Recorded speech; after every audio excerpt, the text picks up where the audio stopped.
First at noon, an overflow crowd in Ottawa County, 1 week after the new Board of Commissioners fired multiple top officials and shut down the Diversity, Equity, and Inclusion Department. We've heard from a long line of residents who support the new board and those against the new board.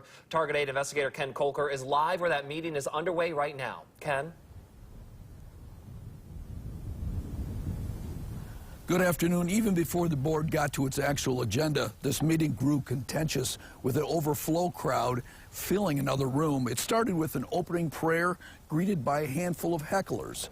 The meeting is the first since the January 3rd session that led to a huge shakeup in county government.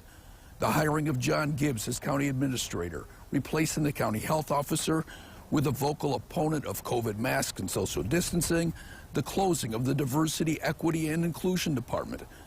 That all came about after voters elected Republicans endorsed by the Conservative Political Action Committee, Ottawa Impact.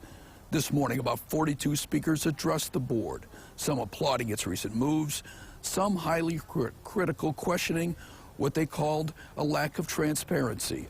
Among those who commented, Kristen Megan Kelly, whose husband was appointed as health officer. I come here today to request that the current Deputy Administrative Health Officer, Marcia Manzarek, be removed from her position as outlined through an administrative hearing showcasing her statements and actions made during the pandemic, showcase her incompetence to execute properly the duties of the office, official misconduct, and habitual neglect of duty. Thank you for your courage to stand behind your campaign promises and for the people who overwhelmingly voted for you. When I was in college studying history, I can remember writing a paper on Nazi Germany and feeling an overwhelming sense of sadness when confronted with the reality that 6 million Jewish people were murdered by their government. I often wondered how the German people could allow such atrocities. Today, I no longer wonder. Yesterday's persecution of the Jewish population is today's persecution of anyone who goes against a new world order and a tragic repetition of history. Replacing skilled administrators with unqualified friends and family is undemocratic. Shuttering our DEI office is unbelievably regressive, damaging our reputation as a community and diminishing local businesses' efforts to attract global talent to our area. The new board members here had to sign a contract with Ottawa Impact. My question is, who are they serving, the citizens or Ottawa Impact? You understand what I'm saying?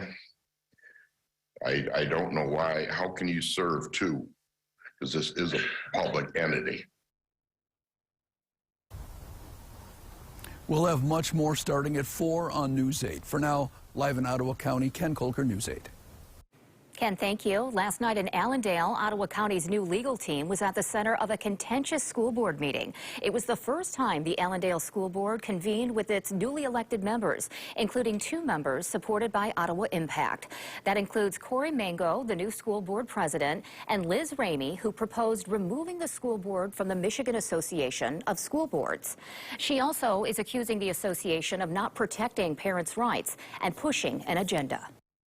This organization does not align with principles of protecting parental rights as evidenced by their passing of G-5.20 by stating they recommend parents not be able to opt out their children if parents demonstrate concern over curriculum. That discussion was tabled by the board. Ramey then moved on to her next proposal, replacing the district's longtime legal counsel with the Coleman Legal Group. That's the same group recently hired by the Ottawa County Board of Commissioners. Longtime board members criticized Ramey for only giving them less than 24 hours to consider her proposals.